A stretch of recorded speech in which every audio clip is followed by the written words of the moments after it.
Questions for reflection.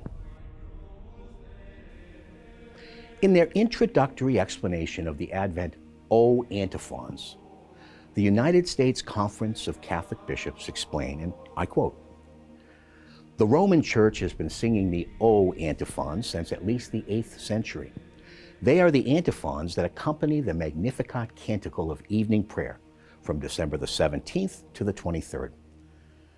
They are a magnificent theology that uses ancient biblical imagery drawn from the messianic hopes of the Old Testament to proclaim the coming Christ as the fulfillment not only of Old Testament hopes, but present ones as well. Their repeated use of the imperative come embodies the longing of all for the divine Messiah." Our first reading, a reading from the prophet Jeremiah. The Holy Spirit, speaking through the prophet, speaks of the Lord raising an, quote, upright branch from David. And as we draw close to Christmas, we see how this prophecy is fulfilled in Jesus Christ, the Son of David, who is the Son of God, the Messiah.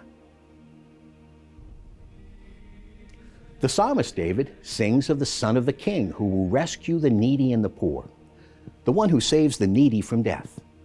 Jesus is the one whom the psalmist predicted. Remember, David is also a prophetic voice in the Hebrew Scriptures, and this psalm, composed in David's old age, is entitled a Psalm for Solomon.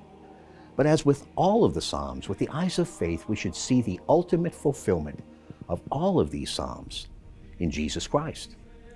The author of the letter to the Hebrews in the New Testament begins that book with this important understanding, and I quote, "In many and various ways God spoke of old to our fathers by the prophets, but in these last days he has spoken to us by a Son, whom he appointed the heir of all things, through whom also he created the world." That's Hebrews 1, verses 1 and 2. The gospel for today's Mass could be called the Annunciation to Joseph. This angel of the Lord appeared to Joseph in that dream because the Lord had a plan to use him as an instrument in helping to bring about his loving plan of salvation for the whole world. Joseph was a man of prayer. He had an intimate relationship with the living God. His eyes were opened to see heavenly realities, and his life was opened to their effects. That's what prayer does for a man. It opens his eyes, his heart, his life to heavenly realities, and the grace which alone can effect ongoing conversion. The angel had a message from the Lord, specifically for Joseph. Joseph was disposed to listen to this message because he was a man who walked with God, a man of living faith. You know, the word angel means messenger. Joseph had a specific vocation, a calling from the Lord, and it was that specific vocation which informed everything in his life. We each have a specific vocation, one that is unique to us. And when we discover it, or rather when we learn to submit to it in love and for love, our lives are forever changed. Our eyes are opened, and we begin to see heavenly realities. We learn to live a naturally supernatural life as we receive and cooperate with grace, as we say yes to the Lord. You see, Joseph gave his own yes to the Lord. In Latin, he gave a fiat. The word means, "Be it done unto me."